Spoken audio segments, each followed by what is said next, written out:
Proclamación del Santo Evangelio de Jesucristo según San Juan.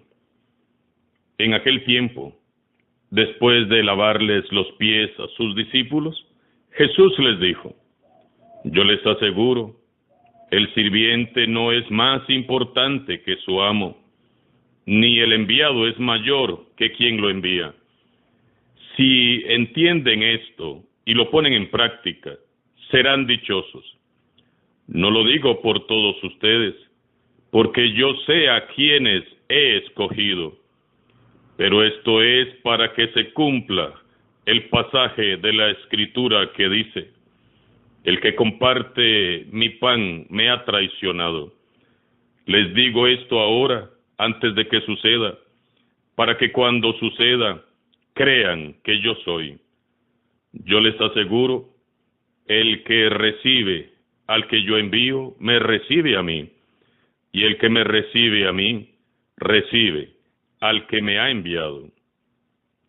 Palabra del Señor.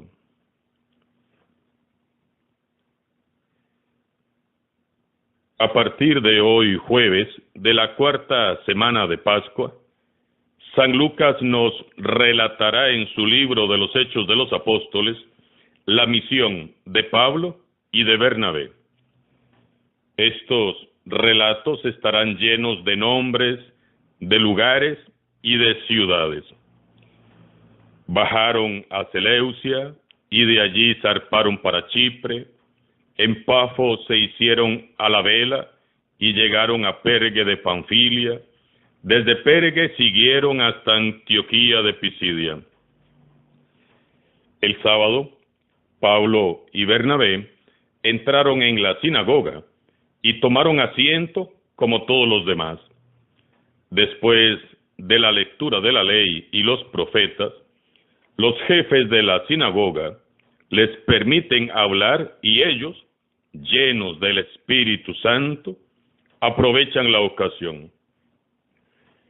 Pablo, siguiendo el estilo de predicación del mártir Esteban, se dirige a los judíos y comienza haciendo un recuento de la historia de Israel en el Antiguo Testamento. El discurso de Pablo, que leeremos entre hoy y mañana, comienza con un recorrido que va desde la salida del pueblo de Israel de Egipto y la conquista de la tierra prometida, hasta presentar a Jesús de Nazaret como el Mesías enviado por Dios, recalcando las figuras del rey David y la de Juan el Bautista. Pablo nos presenta a todos a Jesús de Nazaret como la respuesta de Dios a las esperanzas y las promesas de toda la historia de Israel. Para Pablo, Jesús es el culmen y el centro de la historia.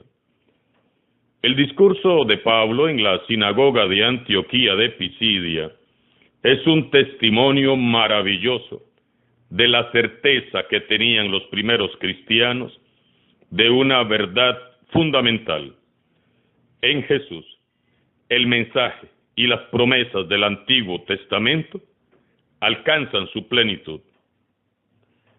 Jesús es la plenitud de la antigua alianza, y en él Dios está cumpliendo toda promesa hecha a los patriarcas, reyes y profetas del Antiguo Testamento.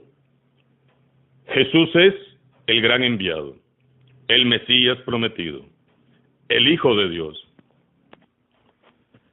Guiado por el Espíritu Santo, Pablo actualiza y da sentido al Antiguo Testamento, cuyo culmen es el Señor Jesús. Esta lectura nos enseña que no nos podemos limitar a leer las Sagradas Escrituras. Tenemos que actualizarlas. ¿Y cómo se actualizan? Encontrando en la palabra y el mensaje de Jesús resucitado, en los signos de los tiempos, en todos los acontecimientos positivos y negativos, personales y colectivos, la intervención oportuna y maravillosa de Dios. ¿Cuántas veces renegamos de nuestra historia personal? ¿Cuántas veces renegamos de nuestra historia familiar? Nos sentimos fracasados, sin ganas de continuar, sin ilusiones, sin entusiasmo, frustrados, enojados, amargados, porque nuestra vida no es lo que queríamos ni soñamos. ¿Verdad que hay páginas de nuestra vida que quisiéramos arrancar y desaparecer para siempre? ¿Verdad que vivimos comparando nuestras vidas con las vidas de los demás? Y vivimos sintiendo que lo que nos ha sucedido a nosotros es lo más desastroso. ¿Verdad que muchas veces quisiéramos comenzar a escribir de nuevo nuestra historia? Dios todo lo recicla y lo transforma para bien. Yo les invito a ustedes a releer su historia personal a la luz de la palabra de Dios y compruebe por usted mismo, por usted misma, cómo a la luz del Espíritu Santo y el Evangelio, todo comienza a tener sentido. Descubramos de cuántas maneras ha intervenido Dios en nuestras vidas en el momento propicio y oportuno. Recordemos cuántas veces, después del dolor y las lágrimas, pudimos contemplar la gloria de Dios. Hagamos un recuento de los milagros, prodigios y señales con que Jesús se ha manifestado en nuestras vidas personales, en tu familia, en tu comunidad.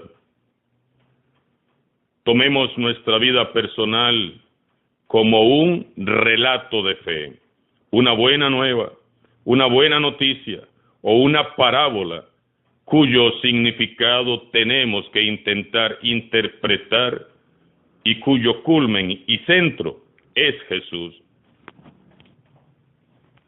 Veamos nuestra historia no solo como una historia personal, sino como una historia de Dios, de su gracia, una historia de salvación. Definitivamente, cuando leemos e interpretamos nuestra historia personal a la luz de la palabra de Dios, a la luz del Evangelio, se transforma en una historia de salvación. Somos junto a Dios artífices, protagonistas, hacedores y copartícipes con nuestra propia libertad de la vida que tenemos y de lo que elegimos. No somos víctimas, no somos cómplices, no. Lo seremos si así lo queremos. Pero no somos marionetas de un argumento prefijado o de una conducta aprendida. También nosotros, junto a Dios, somos los autores principales del guión de nuestra propia historia. Pablo le hace un recuento de la historia de Israel al pueblo judío. Haz tú tu propio recuento y convéncete de que los mejores momentos de tu vida los has vivido cuando has estado muy cerca de Jesús, gracia divina, misterio de amor, misericordia infinita. Por su parte, en el Evangelio de hoy, San Juan nos narra las palabras que Jesús dirige a sus discípulos luego de lavarles los pies. Yo les aseguro, el sirviente no es más importante que su amo, ni el enviado es más que quien lo envía. Si entienden esto y lo ponen en práctica, serán dichosos. Con estas palabras, Jesús quiere explicar a los discípulos y a nosotros hoy el alcance del gesto que acaba de realizar al lavar los pies de sus discípulos. El amor y la humildad deben ser la esencia de la conducta de todo cristiano. El discípulo de Jesús tiene que seguir sus pasos.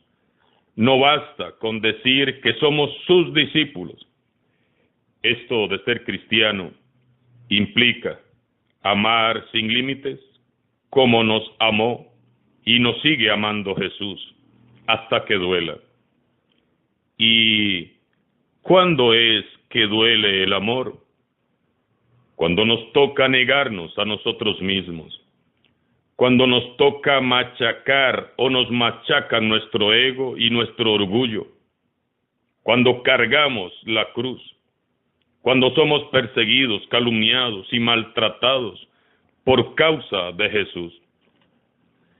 Y no se trata solo de imitar la conducta de Jesús, se trata de sentir igual que Jesús, sentir con su corazón, amar igual que ama Él, perdonar como Él nos perdona y amar a los que Él ama.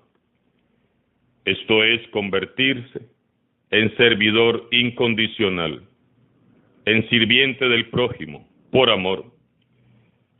Jesús continúa diciéndonos lo que espera de nosotros, y a este mundo cada vez le parece más difícil cumplir con esa expectativa. Eso nos obliga hoy a adentrarnos en nuestros corazones. No revisemos nuestras conductas exteriores, sino nuestra vida personal, ese espacio secreto de tu ser. Sumerjámonos en lo más profundo del corazón y miremos allí, en el fondo del alma, y respondámonos estas preguntas. ¿Qué tan parecido soy yo a Jesús? ¿Soy un verdadero servidor en mi hogar, en mi comunidad? ¿Sirvo por amor a Dios y al prójimo? ¿O me sirvo de Dios y del prójimo para alimentar mi amor propio? ¿Hasta dónde estoy dispuesto a servir? ¿Hasta las últimas consecuencias? ¿A quién estoy sirviendo yo en verdad? ¿Soy un discípulo verdadero de Jesús o uno de esos discípulos que pretenden usurpar su obra y su lugar? Cuando Jesús lava los pies de sus amigos, sabe que va a ser traicionado y aún así lava los pies de aquel que lo va a traicionar, de aquel que lo va a negar, de aquellos que lo van a abandonar.